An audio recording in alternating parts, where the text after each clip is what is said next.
Hello everyone, मैं हूं अनीस और आप देख रहे हो मार्वेलस एजुकेशन। आज की वीडियो जो है बहुत जबरदस्त टॉपिक पे आने वाला है, क्योंकि आज के टॉपिक का नाम है हमारा beautiful answer writing skill in board exams. Board exams में हम लोग ब्यूटीफुल सा आंसर कैसा लिख सकते हैं, इस के ऊपर वीडियो बना गया है। काफी सारे स्टूडेंट्स ऐसे होते हैं जो कि पढ़ने में तो बहुत अच्छे होते हैं, लेकिन उनका एग्जाम से मार्क्स ही नहीं आता। मार्क्स क्यों नहीं आता, इस प्रॉब्लम को सॉल्व करने के लिए हमने ये कंप्लीट वीडियो बनाया है। आपको लास्ट तक देखना है अगर आप अपने बोर्ड एग्जाम्स में अपने मार्क्स को इंप्रूव करना चाहते हो। तो चलो ज्यादा इन्वेस्ट ना करते हो, स्टार्ट करते हैं आज का ये वीडियो।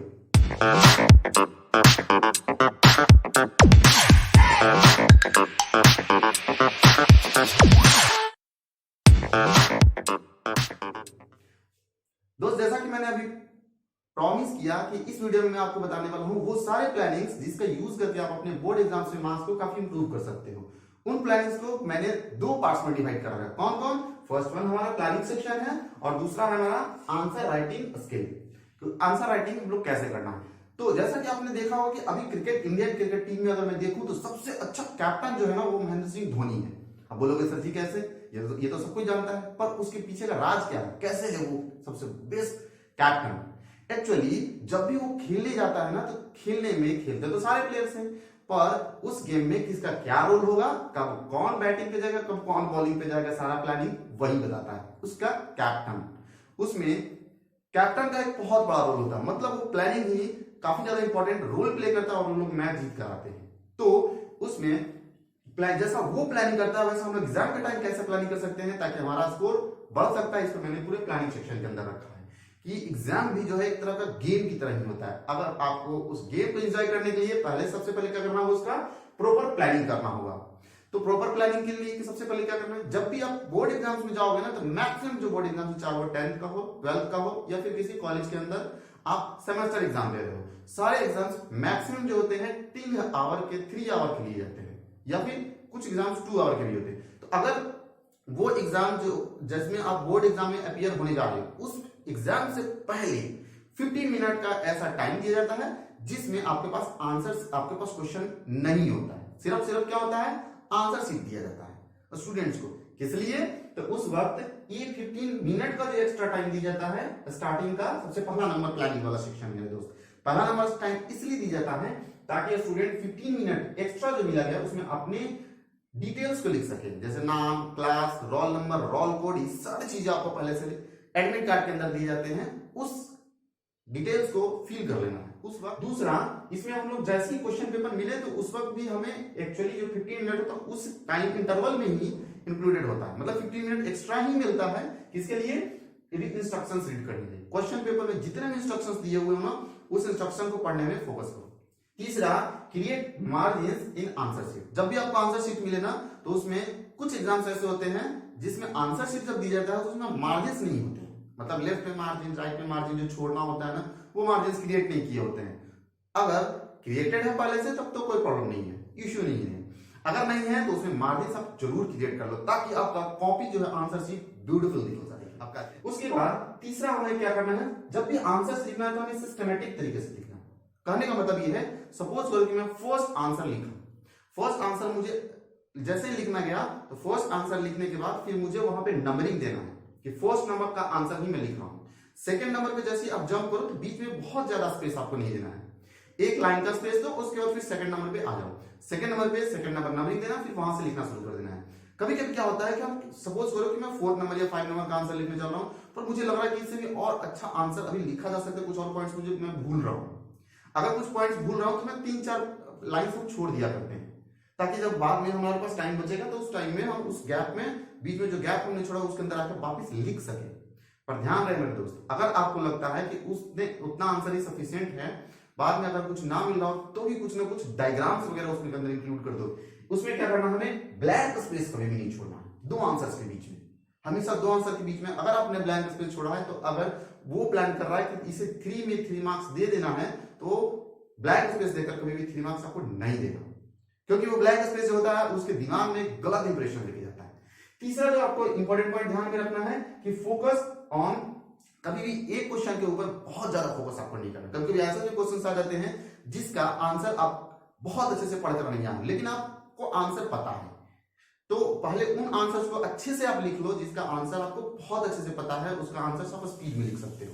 क्योंकि अगर आप एक क्वेश्चन को लिखने में बहुत ज्यादा टाइम दे देते हो तो बाकी के आंसर्स लिखने के लिए हो सकता है आपके पास टाइम कम पड़े। तो ये तो हो गया मेरे दोस्त प्लानिंग के ऊपर, जिसमें मैंने प्लानिंग में बताया इन अगर 5 पॉइंट्स को अगर आप ध्यान में रखते हो तो अपने प्लानिंग बहुत जबरदस्त किया है, एक क्वेश्चन में बहुत ज्यादा टाइम वेस्ट नहीं करना है। अब हम लोग ये पूरा प्लानिंग के बारे में पूरा डिस्कशन खत्म हो चुका है। अब हम लोग बात करते हैं जिसके बारे में, राइटिंग स्किल के बारे में। जब आप आंसर लिखना शुरू कर दो, मतलब फर्स्ट नंबर क्वेश्चन लिखा तो मैं उस क्वेश्चन को लिखूं तो क्या चीजें लिखूं, इसके ऊपर क्या क्या चीजें ध्यान रखना है। पहला इंपॉर्टेंट थिंग जो आपको ध्यान में रखना है वो है उसका वर्ड लेंथ। जब आप इंस्ट्रक्शन पढ़ोगे तो उसके आंसर उस वक्त दिया रहता है, 1 मार्क्स के आंसर इतने वर्ड में आप लिखो, 2 मार्क्स के आंसर इतने वर्ड में लिखो, 3 मार्क्स के आंसर इतने वर्ड में लिखो। तो जितना उसने वर्ड लेंथ दिया ना, लगभग उसी के वर्ड लेंथ के अप्रॉक्स में वो एक रेंज दिया करते हैं कि 100 words to 120 words, 80 words to 100 words, ऐसे। अगर आप अलग अलग एग्जाम्स का अलग अलग हमारा रूल होता है, पर अगर आप चाहते हो कि मैं उसके ऊपर वीडियो बनाऊं कि किस एग्जाम का क्या वर्ड लेंथ है, तो उसके लिए भी आपको नीचे कमेंट बॉक्स में जल्दी से बताना है कि हमें एक वर्ड लेंथ के ऊपर भी इस एग्जाम के लिए मुझे एक वीडियो सेपरेट सा बना के दो। तो अभी मैंने क्या बताया, वर्ड लेंथ के ऊपर फोकस करना है। सपोज करो कि 1 नंबर का मार्क्स है, उसमें एक मार्क्स का क्वेश्चन, उसने लिखा है कि सिर्फ और सिर्फ 10 to 15 वर्ड्स में आप मुझे दे दो आंसर, या फिर 1 लाइन में दे दो। हम 4-5 लाइंस के ऊपर फोकस नहीं करेंगे, 4-5 लाइंस नहीं लिखेंगे, एक वर्ड का एक हमारा 10 to 15 वर्ड्स में ही या फिर एक सेंटेंस में आंसर उसको खत्म कर देंगे। दूसरा, हमें जब भी आंसर्स लिखो तो इन 5 पॉइंट्स को आप जरूर इंक्लूड करो, अगर उस आंसर के अंदर इंक्लूड हो सकता है। जैसे देखते हैं कैसे कैसे आंसर्स में इंक्लूड कर सकते हैं। पहला, हमें उसे पॉइंट वाइज लिखना।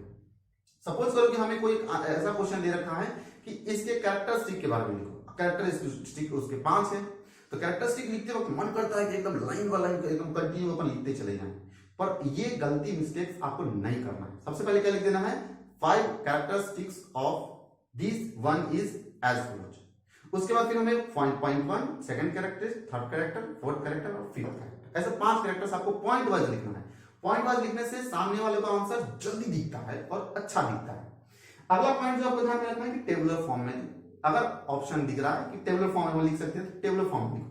सपोज करो बहुत सारे आंसर्स ऐसे भी आते हैं कि इस और इस चीज के बीच में डिफरेंस बताओ, डिफरेंस पूछे तो फटाक से 2 टेबल बना दिए, difference between this one and this one is as follows, और टेबल बनाए, एक टेबल दूसरा टेबल, दोनों के बीच में कंटिन्यू हम पॉइंट वाइज डिफरेंसेस दिखाए जा रहे हैं। तो टेबुलर फॉर्म में अगर आंसर लिखा जा सकता है तो टेबुलर फॉर्म भी जरूर यूज करो।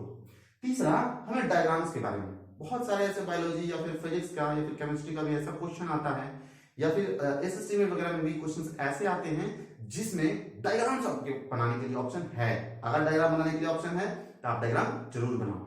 ध्यान रहे कि डायग्राम्स 2 तरह के होते हैं, एक नॉर्मल डायग्राम्स, दूसरा होता है हमारा लेवलिंग वाला डायग्राम। तो ध्यान रहे कि अगर लेवलिंग वाला डायग्राम अगर उसका होता है तो आप लेवलिंग वाला डायग्राम ही बनाओ, ताकि उसमें एक एक चीजों को आप दिखा सको कि क्या क्या चीजें यहाँ पर है।